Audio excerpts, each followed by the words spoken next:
Hi! In this video, we'll discuss setting up a participant using the EyeLink 1000 Plus in the desktop mount with remote mode, so the participant is free to move their head.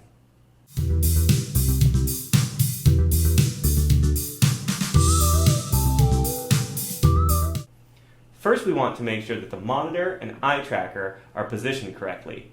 Also check that the proper lens is indicated in the top right corner of the screen on the host PC. If you're not sure about these things, please check out the tracker installation video for more information. Now let's get started. First, we'll put this target sticker on the participant's forehead. The target sticker lets the system precisely measure and compensate for head movements, so the participant can freely move during the experiment, allowing the eye tracker to collect data that's high quality and low noise. We'll place the target sticker on their forehead, right about here. If the participant has bangs or hair over the forehead, you can either clip their hair off to the side or simply place the target sticker on their cheek. If you're tracking in binocular mode, make sure the sticker is centered between the two eyes. It's helpful during camera setup to see the camera image on the display PC monitor. You can send the camera image to the display PC by clicking Image to Display PC on the host or pressing Enter on either keyboard. You can switch between the global view and the zoomed views of the eye and target sticker by pressing the left and right arrow keys on either keyboard. We'll start with the global view. Now we'll make sure our participant is seated in front of the screen with their eyes aligned with the top quarter or so of the monitor. We'll want them to move forward or back until the tracker reports a target sticker distance of between 550 and 600 millimeters. The system will track from 500 to 700 millimeters if you're using the 16 millimeter lens, or about 530 to 670 millimeters if you're using the 25 millimeter lens like we are here. But starting in the center while you're setting up the camera will allow for the maximum range of movement during the experiment. Then we'll point the camera so that the eye is roughly centered in the camera image. Note that the image is mirrored, so the right eye will appear on the right side of the screen. There, that looks good.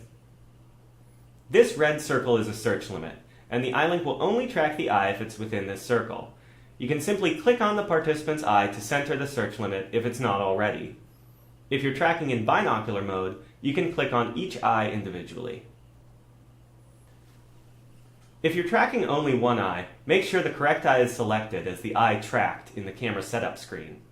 If the wrong eye is selected, the quality of the data will be perfectly fine. We just don't want the data file to say that we tracked the left eye when we actually tracked the right.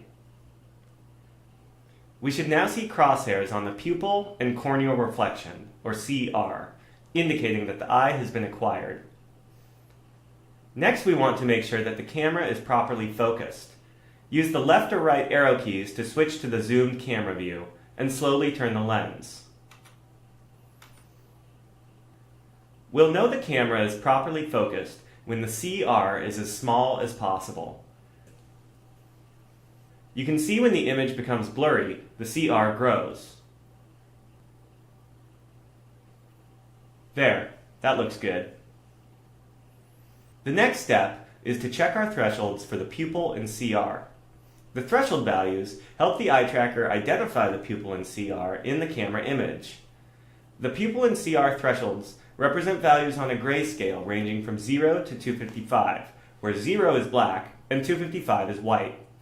Any parts of the camera image with a lower grayscale value than the pupil threshold, meaning the dark parts of the image, will be colored blue, and any parts of the camera image with a higher grayscale value than the CR threshold will be colored in cyan. These will be the bright parts of the image. In remote mode, the threshold values are updated automatically as the participant moves. You may sometimes find that adjustments are necessary. You can adjust these bias values to make the system use higher or lower thresholds. First, let's check the pupil threshold. We want the pupil to be fully filled in with the dark blue thresholding color, but we want to avoid seeing blue coloring in the periphery that could overlap with the pupil, as this could disrupt tracking. You can use the threshold adjustment buttons on the host PC or use the up and down arrow keys to adjust the pupil threshold bias. As I raise the threshold bias, more of the image is colored in blue, and as I lower the bias, less of the image is colored. There, the pupil's filled in. Now let's check the CR threshold. As with the pupil, we want to make sure the CR itself is filled in with a cyan coloring, and that you don't see additional coloring in the sclera, the white part of the eye. We can use the CR threshold bias adjustment buttons on the host, or the plus and minus keys on the keyboard.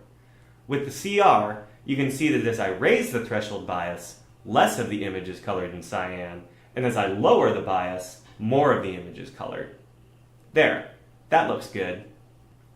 To double check our thresholding, we can have the participant fixate the four corners of the screen and observe the eye window to ensure that the eye is tracked at the extremes of the screen. You can check out our troubleshooting video for more information on fixing threshold settings. The next step is to calibrate the participant.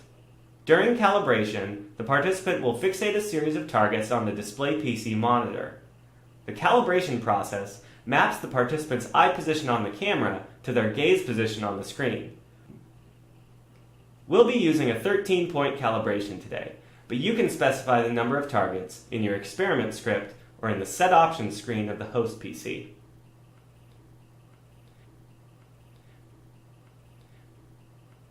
To begin, click the Calibration button or press C on the keyboard. Instruct the participant to fixate the center of the target and to follow that target as it moves around the screen. You can tell them to keep looking at the center of the target until it has moved to its new location. The black area on the host PC calibration screen represents the display PC monitor, and the D cursor on the screen represents the current position of the eye in the camera. The eye position right now is uncalibrated, so this cursor won't fall on top of the calibration targets. When the participant is fixating the first target and the gaze cursor is steady, press the space bar or click Accept Fixation to start the calibration. By default, the calibration will automatically proceed through the rest of the targets. During calibration, the host PC will draw a crosshair representing the position of the eye on the camera for each of the calibration targets. We should monitor the host PC during calibration to make sure the pattern of the crosshairs matches the pattern of the targets. You can think of the 13-point calibration pattern as a 3x3 grid with a box around the center point. If a crosshair looks out of position, you can press backspace during calibration to step back through previous targets.